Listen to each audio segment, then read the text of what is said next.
The humiliation and violence inflicted on black Americans was mirrored in Africa. At the end of the 19th century, as Europe's powers scrambled for control of the continent's riches, the rights of the indigenous peoples were no impediment to their plans for conquest. The attitude of white people in all Europe was tabula rasa, terra incognita. Here is a place which is a sort of no man's land, and in other words, we can create our own states there, and we're going to bring order and civilize them. Always the word civilize was used, whatever you were actually doing, whether you were shooting them, you were civilizing them. The vast majority of people thought they would need, at best, a paternalistic treatment, that they would need looking after, like children.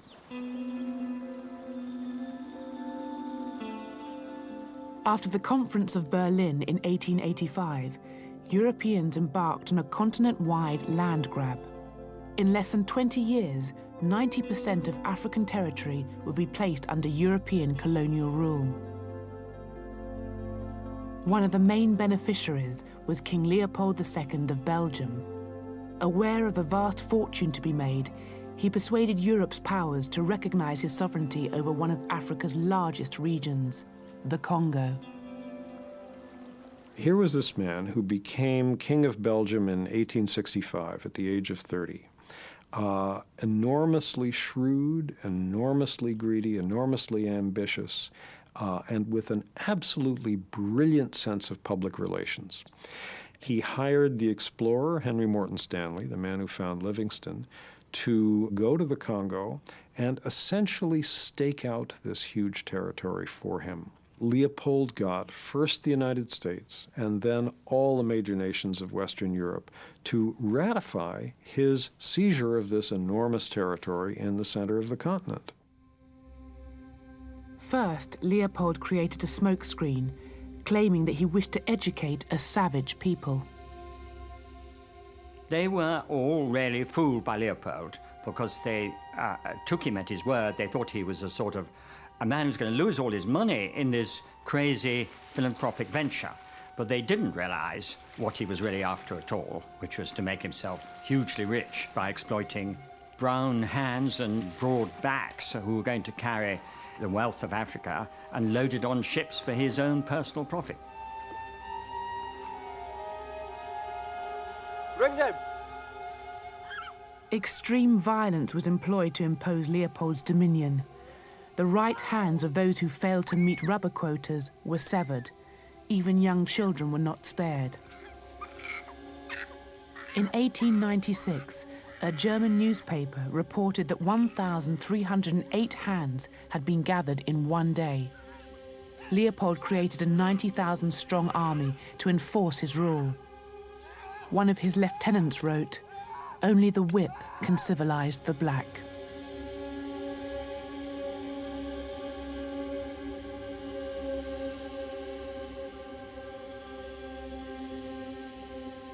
They would go into village after village. The army would seize the women of the village and hold them hostage in order to force the men of each village to go into the forest and gather a monthly quota of wild rubber. And they did this for about 20 years. And you can just very easily imagine if you have a village where the women are all being held hostage, the men are all in the forest as forced laborers for several weeks out of each month. There's nobody to plant and harvest food, to go hunting, to go fishing, to do all the normal things through which a community feeds itself. So from all of these causes, starvation, being worked to death, and most of all from the disease that hit this famine-ridden population, the best estimates are that between 1880, when King Leopold first got his hands on the Congo, and 1920, that in that 40-year period, the population was slashed from about 20 million at the beginning of that period to around 10 million at the end. So an enormous loss of human life.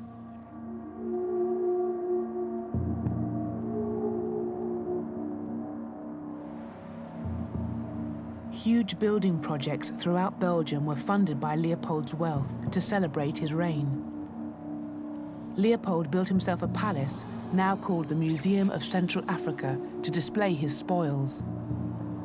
For historian Bambi Koipins, whose father is Congolese, the building embodies the myths created to justify Belgian rule in the Congo.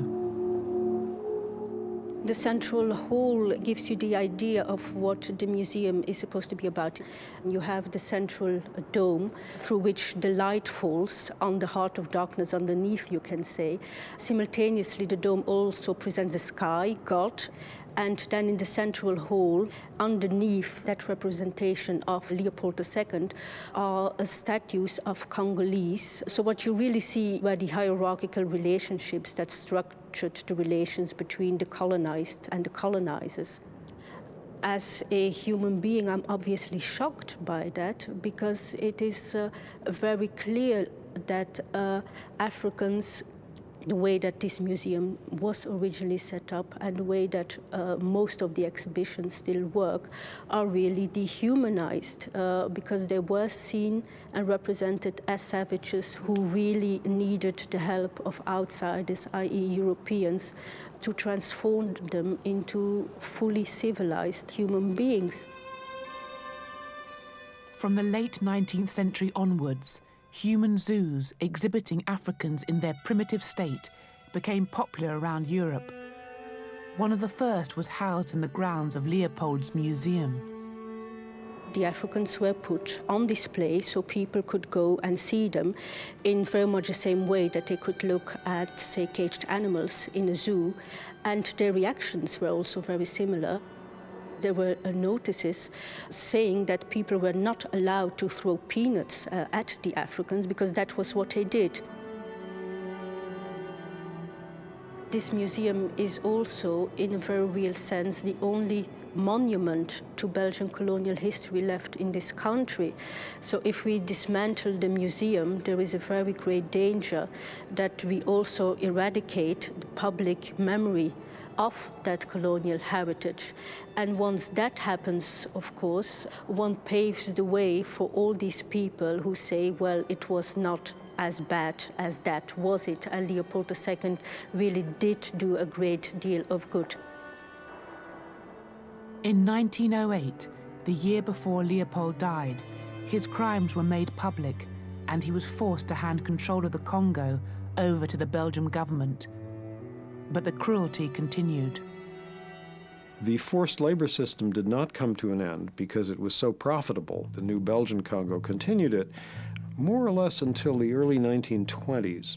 At that point, the Belgian colonial officials realized that their population was shrinking so rapidly from the effects of the forced labor system that they had to modify it. They had to make it less lethal, or otherwise they would have no labor force left.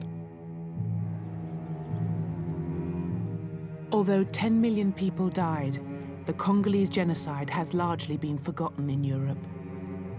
In the book The Heart of Darkness, the author Joseph Conrad, who witnessed the violence in the Congo, writes, "The conquest of the earth, which mostly means taking it away from those who have a different complexion or slightly flatter noses than ourselves, is not a pretty thing when you look into it too much." It was only at the end of the Second World War, when newsreels documented the Nazis' extermination of 6 million Jews, that the words genocide, Holocaust, and even racism passed into common usage. Whatever the origins of the word racism, that is when it was first coined, there's no doubt that it was first used to think about Nazi treatment of Jewish people. That was the case that gave the word racism its modern shape and meaning, in fact, brought it into use as a word, and also, therefore, brought it into use in a context where it was unequivocally clear that it was a very bad thing. Even so, brutal treatment of non-white, non-Europeans was tolerated by the Western nations. When the National Party came to power in South Africa in 1948, they passed a series of laws that institutionalized white supremacy. Yet apartheid attracted little criticism from the West.